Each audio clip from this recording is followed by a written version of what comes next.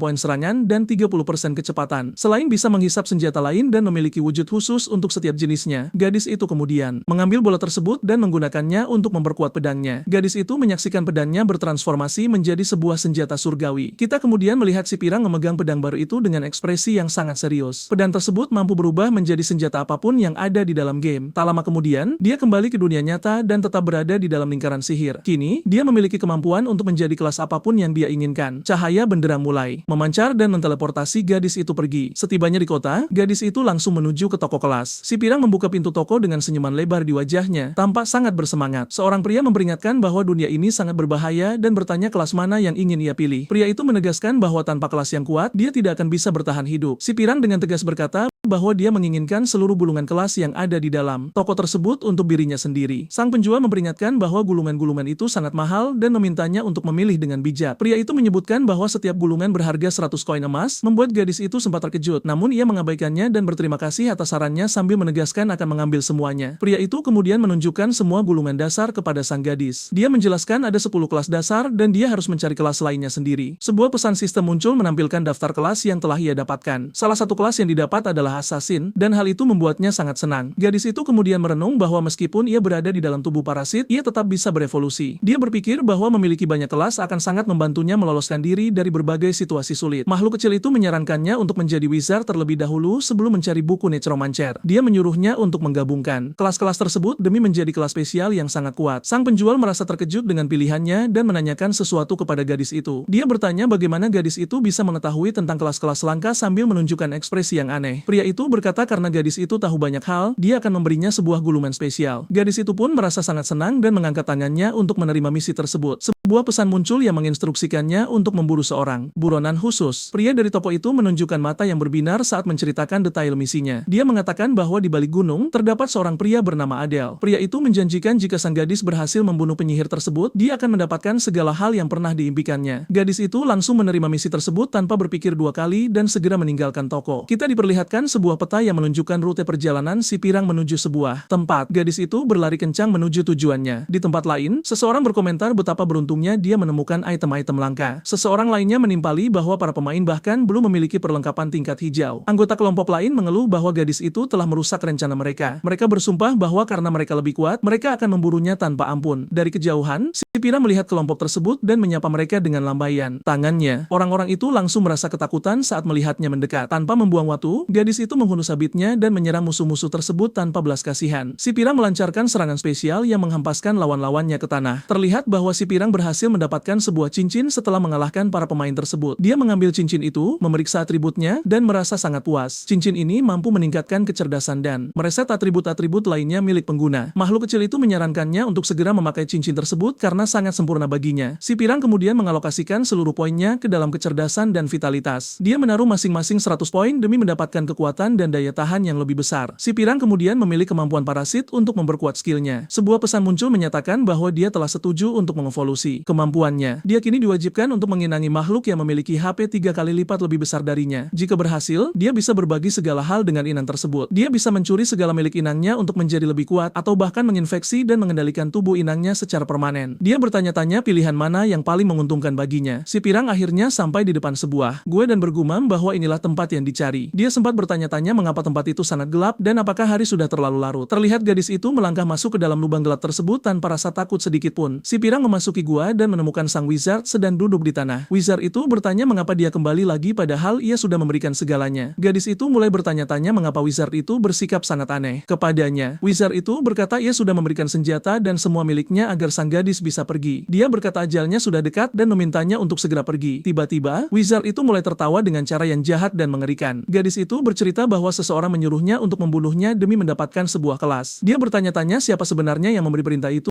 dan mulai merasa bingung. Si pirang menyadari bahwa setiap misi memiliki lebih dari satu cara untuk diselesaikan. Dia kemudian menyadari bahwa pemilik toko itulah dalang dibalik semua ini dan merasa sangat terkejut. Sang wizard membenarkan bahwa dalang sebenarnya adalah sang pemilik toko. Si pirang kemudian meminta wizard itu menunggu sebentar selagi dia membereskan masalah ini. Terlihat si pirang berlari ke arah berlawanan untuk keluar dari gua tersebut. Begitu keluar dari gua, dia melihat kelompok tadi sedang bersusah payah melawan sebuah monster. Sang protagonis menarik perhatian seorang gadis dan menunjuk ke arahnya. Dia kemudian menyambar gadis itu dan membawanya lari dengan cepat. Warrior dari kelompok tersebut berteriak meminta Healer untuk menyembuhkannya. Sang wizard bertanya-tanya kemana perginya Healer mereka. Keduanya kemudian memperingatkan yang lain untuk segera lari karena mereka tidak akan bisa mengalahkan manusia pohon itu. Mereka pun lari menjauh agar tidak tertangkap oleh sang monster. Si pirang menyuruh sang wizard untuk menyembuhkan gadis yang dibawanya. Namun sang wizard menyuruh mereka menyerah karena bahkan malaikat pun takkan sanggup menyembuhkannya. Dia menyuruh si pirang masuk ke dalam lingkaran sihir dan memberikan sesuatu padanya. Gadis itu menerima item tersebut yang ternyata adalah simbol sihir emas. Dia bertekad akan mencari seseorang yang bisa membuat lingkaran tersebut bersinar kembali. Gadis itu bertanya siapa yang memiliki cara untuk menyembuhkannya dan bersikeras ingin mencoba. Sang wizard berkata usahanya akan sia-sia saja. Si pirang kemudian merangkul sang wizard, menyuruhnya untuk bertahan pada makhluk kecil itu, lalu berteriak untuk menggunakan kemampuan parasit padanya. Dia mengaktifkan skill tersebut dan mulai menyerap sang wizard ke dalam dirinya. Terlihat bahwa sang wizard hanya memiliki 1000 HP sementara dia memiliki 1200 HP.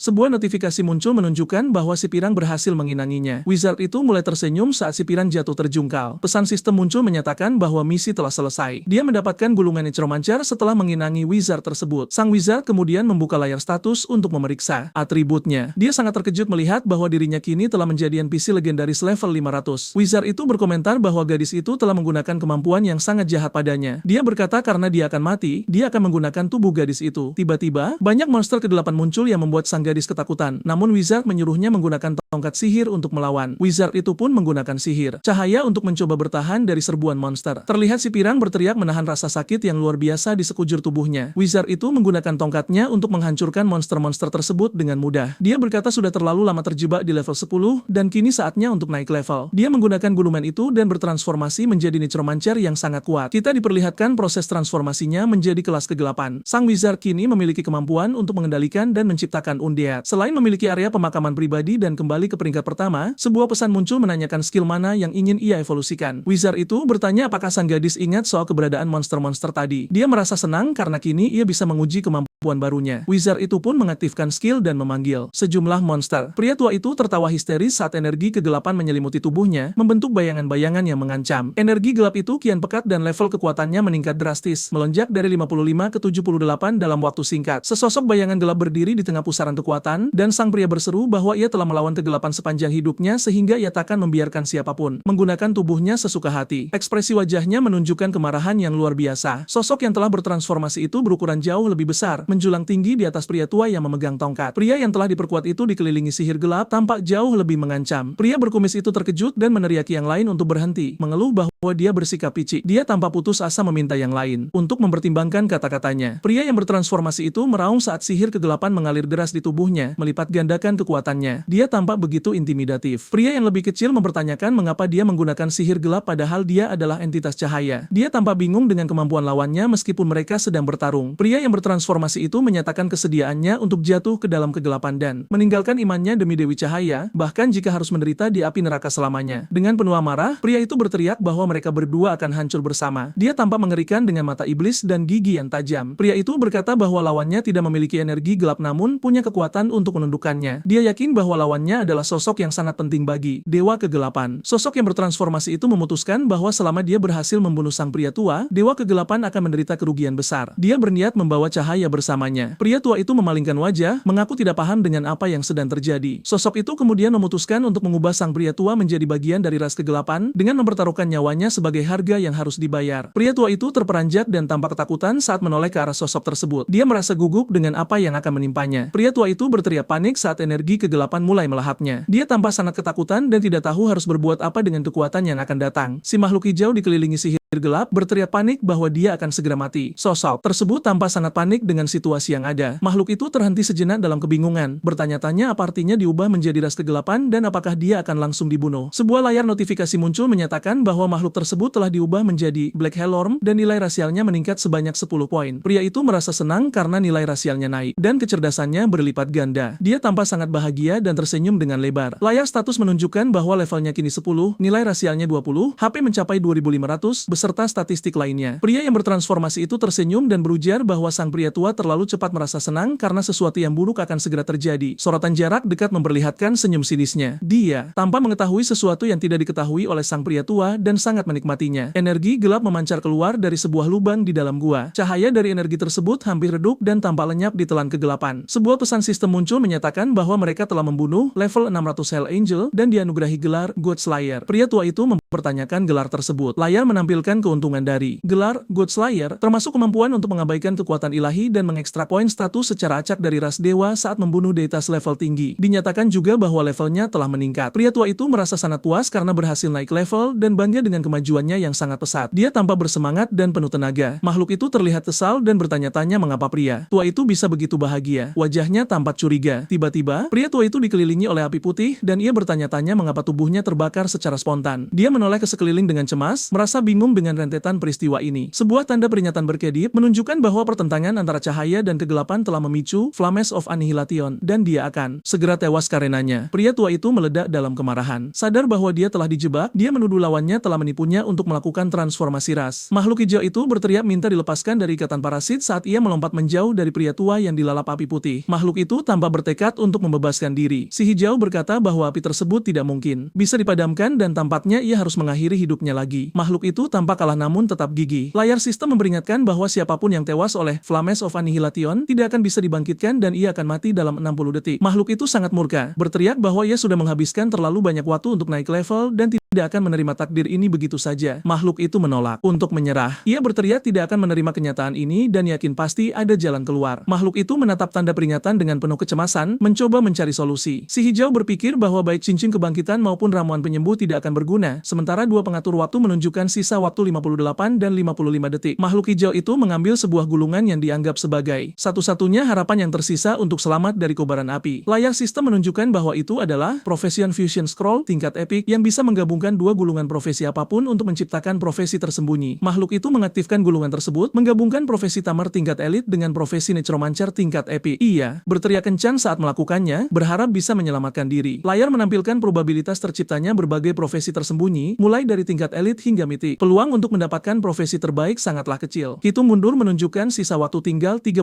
detik. Makhluk itu berada dalam situasi yang sangat mendesak. Ia segera mengaktifkan kemampuan Start Over yang didapat dari kembalinya ia ke masa lalu, berharap hal itu bisa menyelamatkannya dari kehancuran. Layar menunjukkan bahwa mereka telah memicu probability event yang menjamin keberhasilan sekali dalam sehari, meningkatkan peluang selamat. Si hijau berteriak sekuat tenaga untuk menggabungkan gulungan tersebut menjadi tingkat legendaris. Demi bertahan hidup dari api yang mematikan, sebuah pesan muncul menyatakan bahwa fusi berhasil dan ia mendapatkan gulungan misi tersembunyi tingkat legendaris. Dengan waktu tersisa 28 detik, makhluk itu dikepung api putih. Pria tua itu menonton dari kejauhan saat makhluk itu menoleh ke sekeliling dengan panik. Makhluk itu berteriak memohon profesi apapun asalkan ia bisa mendapatkan skill untuk menyelamatkan nyawanya. Sebuah pesan menunjukkan bahwa mereka berganti profesi menjadi profesi tersembunyi legendaris, yaitu Nether Dragon Cavalry Commander. Dengan waktu tersisa 20 detik, makhluk itu melemparkan 2 butir telur naga. Ia memutuskan untuk menggunakan telur naga tersebut sekarang juga. Makhluk itu menendang sang pria tua sembari melompat ke arahnya. Dengan membawa telur naga, pria tua itu terpental jauh ke belakang. Makhluk itu berujar bahwa pria tua itu akan dijadikan bahan tumbal sembari menginjak tubuhnya. Dengan sisa waktu 13 detik dan kemudian 8 detik, proses transformasi hampir mencapai titik akhir. Saat waktu tinggal 5 detik, ia masih dikelilingi api namun bertanya apakah persiapannya sudah selesai. Di detik-detik terakhir, ia bertekad untuk memulai kembali dan berlatih lagi tanpa rasa takut. Sang makhluk tahu bahwa inilah upaya terbaik yang bisa ia lakukan. Tepat saat waktu mencapai 0, sebuah kilatan cahaya benderang muncul. Seorang gadis naga kecil muncul di samping makhluk itu. Makhluk itu tampak bingung sekaligus terkejut. Gadis naga itu menghisap seluruh kobaran api, memadamkannya dan menyelamatkan sang makhluk. Ia menatap gadis naga itu dengan penuh ketidakpercayaan. Saat hitungan berakhir, sang makhluk merasa sangat lega karena berhasil bertahan hidup. Gadis naga tersebut tampak duduk di atasnya dengan animasi ekor yang bergerak. Ia merasa linglung dengan keberadaan gadis naga itu. Gadis naga itu memanggilnya sebagai hewan peliharaan iblis pertamanya. Ia tampak puas dengan hasil transformasinya. Bocah itu melihat dua gadis naga muncul dengan raut wajah penasaran dan polos, membuatnya semakin bingung. Gadis naga itu memberi syarat agar si bocah mendekat dan memanggilnya ayah. Si bocah tampak terpana dengan perilaku yang tak terduga itu. Ia membentaknya agar turun dan menyatakan ketidaksukaannya. Gadis naga itu justru menikmati reaksinya dan terus mengejeknya. Dua gadis naga duduk di atas si bocah yang meronta keberatan. Tingkat loyalitas mereka tertulis 0, menunjukkan betapa tidak patuhnya mereka. Bocah itu merasa sangat kesal karena meskipun berstatus sebagai tunggangan, gadis naga itu sama sekali tidak mau mendengarkannya. Ia menyesal telah menggunakan telur naga untuk proses transformasi tersebut. Dengan nada marah, ia memerintahkan gadis naga untuk menjadi tunggangan yang penurut. Ia bertekad untuk menundukkannya meski sifatnya sangat pemberontak. Uap panas keluar dari kepala si bocah sebagai simbol frustrasi. Ia bersiap untuk melatih gadis naga itu agar mengikuti perintahnya. Gadis naga itu menegaskan bahwa meskipun ia berstatus peliharaan dan tunggangan iblis, ia memiliki kekuatan tempur absolut dan kepatuhan yang mutlak. Gadis naga itu melangkah pergi, bergumam bahwa ia bahkan bisa terbang sendiri. Si bocah memperhatikannya dengan ragu. Tiba-tiba gadis itu terhenti, sadar bahwa ia belum bisa terbang karena level tunggangannya masih terlalu rendah. Si bocah menatapnya dengan bingung. Sebuah layar menampilkan statistik sang gadis naga, memperlihatkan nilai spesies, level, HP, dan atribut lainnya. Kekuatannya sangat besar untuk untuk levelnya saat ini. Terpukau dengan statistik tersebut, si bocah mencatat status Raja Naga, imunitas, dan penguasaan sihir kegelapannya. Si bocah berencana meningkatkan loyalitasnya agar ia menjadi tunggangan yang berguna. Tiba-tiba, gadis naga itu terjatuh dari kepala si bocah, membuatnya menoleh dengan kaget. Gadis naga itu berteriak agresif sementara si bocah menunjukkan rasa takutnya. Si bocah kemudian mencoba menawarkan sepotong daging agar gadis naga itu mulai menyukainya. Sepotong daging segar disodorkan, si bocah berharap makanan itu terlihat menggugah selera bagi sang naga. Ia menjelaskan bahwa memberi makan adalah cara paling efektif untuk meningkatkan rasa kasih sayang inangnya. Si bocah menyodorkan daging itu dengan gugup, menunggu reaksi sang gadis naga. Sorotan mata sang naga menunjukkan fokus yang sangat intens pada makanan tersebut. Ia tampak sangat bernafsu dan bersemangat untuk menyantapnya. Terlihat kilas balik seekor naga raksasa yang sedang bertelur di sarangnya. Seekor naga hitam yang mengerikan menyombongkan diri telah memakan Hailstone Phoenix. Naga itu bercerita tentang pengalamannya melahap Pearly Snow Leopard dari Istana Es. Ia terus menceritakan makanan favoritnya, termasuk udang laut dalam yang harum dan memiliki darah hitam yang unik. Sang naga merinci berbagai hidangan mewah lainnya seperti udang mimpi berdarah biru dan ikan naga kristal seberat 100 ton dengan pola sihir emas yang langka. Gadis naga itu tampak sangat puas dengan mulut yang penuh makanan. Si bocah merasa lega karena makanannya disukai. Layar menunjukkan loyalitas gadis naga meningkat sebanyak 5 poin. Ia menatap si bocah dengan mata yang berbinar berbentuk hati. Gadis naga itu berbaring santai sementara si bocah terus melemparkan camilan lainnya. Strateginya meningkatkan loyalitas. Lewat makanan mulai membuahkan hasil. Loyalitas sang naga kini mencapai 25 poin dan ia tersenyum lebar. Strategi si bocah terbukti ampuh memperkuat ikatan mereka. Tiba-tiba gadis naga itu dikejutkan oleh sesuatu. Ia mengaum dengan garang hingga membuat si bocah berteriak ketakutan. Si bocah ternyata memiliki voucher makanan tak terbatas yang menjamin hidangan lezat. Voucher itu memungkinkan ia mendapatkan hidangan kelas dunia secara acak 3 kali sehari. Muncul sepiring Yuan Baopor kelas pemimpin yang akan memberikan imunitas terhadap segala racun selama 48 jam. Sang naga tampak sangat tertarik. Si bocah sengaja menggoda dengan melemparkan daging itu ke arahnya. Ia mencoba menarik perhatian sang naga, namun ia tetap tak bergeming. Loyalitasnya melonjak 20 poin setelah melahap daging tersebut. Ia tampak menjilat bibirnya sendiri. Si bocah menyadari loyalitasnya kini sudah mencapai 55 poin, yang artinya mereka sudah bisa mulai menaikkan level bersama. Ia memandang ke arah hutan luas, bersiap untuk sesi latihan pertama mereka. Ia siap menguji kekuatan tempur gabungan mereka semua. Ia memanggil sang gadis naga dan ia pun menghilang dalam kilatan cahaya. Si bocah memanjat pohon, bertanya-tanya apakah ini awal dari sebuah gejolak besar. Dari kejauhan, si bocah, dia berdiri di dalam hutan, menatap ke bawah dari dahan pohon. Para penjaga dari kuil cahaya muncul di tengah hutan. Dia bertanya-tanya apa yang mereka lakukan di daerah yang begitu sepi ini. Di dalam hutan yang bermandikan cahaya matahari, sekelompok satria menghentikan patroli mereka. Sang pemimpin mengawasi dengan tenang saat salah satu anak buahnya berkuda maju di atas tunggangan yang menyerupai centaur. Tiba-tiba, pemimpin patroli itu meneriakkan perintah, menunjuk anak buahnya ke arah tertentu. Di dalam hutan yang lebat itu, atas perintahnya, para ksatria berkuda menerjang melewati pepohonan. Derap langkah mereka menerbangkan debu dan dedaunan saat mereka bergegas melakukan penyelidikan. Tersembunyi di balik semak-semak, sesosok makhluk hijau kecil mengamati para prajurit tersebut. Dia bertanya-tanya apa yang sedang dicari oleh faksi keadilan dan ancaman apa yang ingin mereka lenyapkan. Seringai jahat merekah di wajahnya saat matanya menyala merah. Dia memutuskan bahwa hanya sekadar menonton kejadian ini akan membuang-buang kesempatan yang bagus. Pandangannya tertuju pada ulat sutra emas level 6 yang sedang beristirahat dengan damai di dahan pohon. Pion yang sempurna untuk rencananya. Makhluk kecil itu melepaskan energi hijau yang aneh, menggunakan keterampilan parasit untuk mengendalikan ulat yang tidak curiga tersebut. Dalam sekejap, ulat itu membengkak hingga mencapai ukuran yang masif. Sang protagonis duduk di atas kepalanya, kini memegang kendali penuh atas tunggangan raksasa barunya. Dia kemudian memerintahkan boneka barunya itu untuk menenun jaring tebal di antara dua pohon besar, memasang perangkap bagi para ksatria yang mendekat. Dari tempat persembunyiannya, sang protagonis membuat ulat sutra raksasa itu meluncurkan ulat yang lebih kecil sebagai proyektil ke udara. Serangga mungil itu menghantam batang pohon dengan keras. Dengan bunyi gedebuk yang nyaring, menempel erat pada kulit kayu. Kembali di atas dahan, ulat sutra raksasa itu berkeringat karena gugup sementara pahlawan kecil di punggungnya tetap fokus pada rencana. Sementara itu, pemimpin patroli memeriksa pohon di dekatnya, merasakan jejak aktivitas dan sisa-sisa elemen cahaya yang samar. Tiba-tiba, segumpal cairan hijau memercik tepat ke helmnya, membuat prajurit itu benar-benar terkejut. Dia menunduk sejenak, ekspresinya mengeras dengan kejengkelan yang jelas akibat zat yang tak terduga itu. Pandangannya beralih ke atas ke arah dahan di mana dia akhirnya melihat ulat sutra raksasa menatap ke bawah dengan ekspresi bingung. Sambil mengusap helmnya, sang satria bergumam tentang dikotori oleh binatang tingkat rendah, berjanji untuk mengurusnya nanti. Sang protagonis menyadari bahwa serangan itu telah memicu pertarungan, mengungkapkan statistik musuh. Sang pemimpin berada di level 80 dengan bonus kelompok. Seekor burung putih yang aneh dengan jambu merah mendarat di dahan yang sama, menatap langsung ke arah ulat sutra dan tuannya yang kecil. Terganggu oleh tatapan itu, ulat sutra itu tiba-tiba menerjang ke depan, menyerang burung yang tidak waspada itu dengan kekuatan penuh. Pukulan tunggal itu membuat burung tersebut pingsan, membiarkannya terkulai di dahan dengan jambul yang patah. Sang protagonis mengungkapkan bahwa keterampilan necromancernya masih aktif, merapalkan mantra yang menyelimuti burung yang jatuh itu dengan energi hijau. Pesan sistem mengumumkan pemanggilan pelayan mayat hidup yang baru. Burung itu bangkit, matanya kini bersinar bersinar dengan cahaya hijau yang menyeramkan. Boneka yang dibangkitkan itu segera terbang, meluncur dari dahan pohon dan membubung ke angkasa. Dari titik pengamatannya yang baru, burung mayat hidup itu dapat mengamati gerakan para penjaga di darat dengan lebih baik. Tuannya mencatat jumlah penjaga yang besar, menyadari bahwa tujuan mereka pasti sangat penting. Mata burung mayat hidup itu bersinar dengan hebat, ekspresinya kini ganas dan siap untuk melaksanakan kehendak tuannya. Dia menyadari bahwa dia berada di tepi luar pengepungan. Untuk mendapatkan keuntungan apapun, dia harus masuk ke dalam dan membantu mereka bertarung. Dengan rencana yang sudah disusun, dia dan burung mayat hidupnya terbang bersama, membubung lebih dalam ke hutan lebat di bawah. Teman ulatnya yang ganas memimpin jalan, memukul serangga kuning ke samping dengan kibasan ekor yang kuat. Naga kecil itu menyemangati temannya, menyuruhnya untuk makan agar mereka bisa naik level sambil bergegas maju. Dia kemudian bergabung dalam pertarungan itu sendiri, mendaratkan injakan kuat yang menemukan seekor semut hitam besar di bawah kakinya. Namun, setelah mencoba untuk menggigit, dia menemukan bahwa semut yang dikalahkannya itu sama sekali tidak enak rasanya. Upaya berikutnya adalah pada pohon yang berapi, tetapi dia segera menyadari bahwa makhluk yang terbakar ini juga sama sekali tidak bisa dimakan. Dia beralih ke monster hijau berlendir. Sambil menggelengkan kepala dengan tangisan, merasa yang satu ini juga tidak menggugah selera. Karena benar-benar muak dengan makanan yang mengerikan, dia menyatakan bahwa dia terlalu marah untuk makan apapun sekarang. Sang protagonis menenangkan temannya yang sedang menangis. Dia memberitahu naga kecil itu bahwa monster yang dipilihnya tidak bisa dimakan, berjanji untuk mencarikannya makanan yang layak. Tersentuh oleh kata-katanya, naga kecil itu terus meneteskan air mata. Pesan sistem mengonfirmasi kesetiaannya telah meningkat. Dia menepuk kepalanya, memutuskan untuk memberi nama pada gadis konyol itu. Mulai sekarang, dia akan dikenal sebagai Cici, yang berarti makan. Pahlawan itu kemudian menunjuk ke arah kelinci putih di dekatnya. Dia menginstruksikan Cici untuk memanggangnya menggunakan semburan api naga berkekuatan rendah. Mengikuti perintahnya, naga kecil itu melepaskan semburan api, langsung memasak kelinci yang tidak waspada itu di tempatnya berdiri. Sebuah pesan sistem muncul, mengonfirmasi bahwa mereka memperoleh kelinci panggang yang memulihkan kesehatan. Kedua sahabat itu menatap makanan mereka yang dimasak dengan sempurna. Cici dengan senang hati mulai menyantap daging panggang tersebut. Tuannya memperhatikan dengan senyuman, menyuruhnya makan perlahan dan tidak tersedak. Setelah santapan yang memuaskan itu, beberapa waktu berlalu di hutan yang tenang. Seiring berjalannya hari, sebuah notifikasi mengonfirmasi bahwa Cici telah mencapai level 20. Sang protagonis menyeringai, terkesan dengan seberapa cepat binatang sucinya naik level. Sang protagonis mencapai level 30. Senang karena HP-nya sekarang 4800, membuat statistiknya sebanding dengan para profesional khusus. Tiba-tiba, cahaya terang berkilat dari belakangnya. Terkejut, dia dengan cepat menoleh untuk melihat apa yang menyebabkan keributan itu. Sosok bersayap yang sangat besar muncul dalam kilatan yang menyilaukan, menjulang di atas pahlawan kecil itu di tengah hutan yang tenang. Energi cemerlang berputar dan berdenyut dengan hebat saat sosok misterius itu mulai mengambil bentuk yang lebih solid dan jelas. Pesan sistem mengumumkan bahwa peliharaannya, Cici, telah mencapai level 20 dan memasuki periode pertumbuhannya, mengungkapkan penampilan manusianya yang baru. Sahabat yang baru berevolusi itu menjilat bibirnya dengan ekspresi ceria, mengumumkan bahwa dia sudah merasa lapar lagi. Sementara itu, adegan beralih ke kota Langbiku yang megah, sebuah kota metropolis luas dengan kastil-kastil menjulang tinggi dan balon udara. Di dalam kota tersebut berdiri markas besar Aula Dewa Cahaya yang agung, sebuah bangunan yang mengesankan dan sakral, menjangkau hingga ke langit. Seorang wanita berambut pirang yang membawa tongkat besar berjalan dengan hikmat menaiki tangga yang masif. Mendekati pintu masuk Aula Suci, seorang wanita berambut pirang berjalan menuju Aula Dewa Cahaya. Bangunan megah ini menandai dimulainya bab pertama dari kisah utama. Dia adalah Yaning, seorang Sin Cahaya level 25. Ekspresinya yang suram mengisyaratkan beban tanggung jawab yang dibawanya. Sebuah ingatan melintas di benaknya. Dewi Cahaya terdahulu, Adal, dan seorang imam besar melarikan diri setelah mencuri barang penciptaan yang kuat. Dewa Cahaya yang baru adalah adik laki-laki dari sang buronan. Perintah pertamanya adalah memerintahkan penangkapan kakak perempuannya sendiri. Menanggapi dekritnya, tentara yang tak terhitung jumlahnya dari pasukan Cahaya segera dimobilisasi untuk memburu para buronan tersebut. Pasukan itu hampir menemukan sang dewi terdahulu. Pencarian mereka semakin menyempit di setiap saat, tetapi berita tentang barang curian itu telah tersebar, menarik perhatian kekuatan bayangan dari Aula Dewa Kegelapan. Mereka menyergap pasangan itu, yang menyebabkan kematian sang imam besar saat ia dikalahkan oleh sihir gelap mereka. Sang dewi akhirnya ditangkap oleh saudaranya, tetapi barang itu telah hilang, menjadikan Aula Dewa Kegelapan sebagai tersangka utama. Dunia baru ini didefinisikan oleh perang besar antara faksi Cahaya dan Kegelapan, memaksa setiap pemain untuk memilih sisi dan membangun kekuatan mereka. Para Saint memanfaatkan hubungan dari sang buronan untuk menjadi pendeta Cahaya tingkat epik, memberinya keuntungan